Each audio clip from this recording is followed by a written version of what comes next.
Cerita 28. Keledai Bileam berbicara. Orang Israel sudah berada di padang belantara selama hampir 40 tahun. Mereka sudah mengalahkan banyak kota. Sekarang, mereka berkemah di daerah Moab di sebelah timur sungai Yordan. Sebentar lagi, mereka akan masuk ke negeri yang dijanjikan.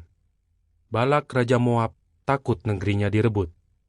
Jadi, dia memanggil seorang pria bernama Bileam ke Moab untuk mengutuk orang Israel. Tapi Yehua berkata kepada Bileam, "Kamu tidak boleh mengutuk orang Israel." Jadi Bileam tidak mau pergi. Raja Balak memanggilnya lagi dan berjanji akan memberikan apapun yang dia inginkan. Tapi Bileam tetap tidak mau.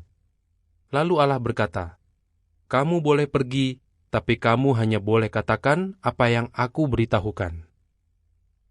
Bileam naik ke keledainya dan pergi ke Moab. Dia berencana untuk mengutuk orang Israel meski sudah dilarang Yehua. Malaikat Yehua muncul 3 kali dalam perjalanan. Bileam tidak bisa melihat malaikat itu, tapi keledainya bisa. Pertama, keledai itu keluar dari jalan untuk masuk ke ladang.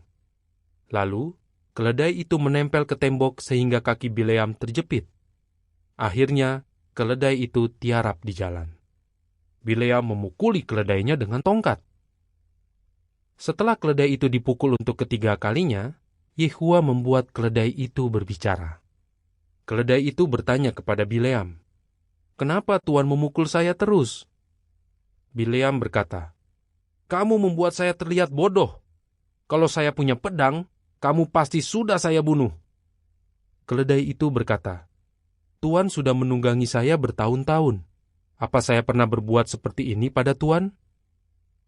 Lalu Yehua membuat Bileam bisa melihat malaikat itu. Malaikat itu berkata, "Yehua sudah melarang kamu mengutuki orang Israel." Bileam berkata, "Saya salah. Saya akan pulang." Tapi malaikat itu berkata, "Kamu boleh pergi ke Moab, tapi kamu hanya boleh katakan apa yang Yehua beritahukan." Apa Bileam taat? Tidak. Setelah itu, Bileam mencoba mengutuk orang Israel 3 kali. Tapi, Yehua malah membuat dia memberkati orang Israel. Akhirnya orang Israel menyerang Moab, dan Bileam mati. Kalau Bileam taat kepada Yehua sejak awal, hasilnya pasti lebih baik, bukan? Hindari setiap jenis keserakahan, karena sekalipun seseorang punya banyak harta, hartanya itu tidak memberinya kehidupan. Lukas 12 ayat 15. Pertanyaan, kenapa Bileam pergi ke Moab? Apa yang terjadi di dalam perjalanan? Bilangan 22 ayat 1 sampai pasal 24 ayat 25, pasal 31 ayat 8, Nehemia 13 ayat 2, 2 Petrus 2 ayat 15 dan 16, dan Yudas ayat 11.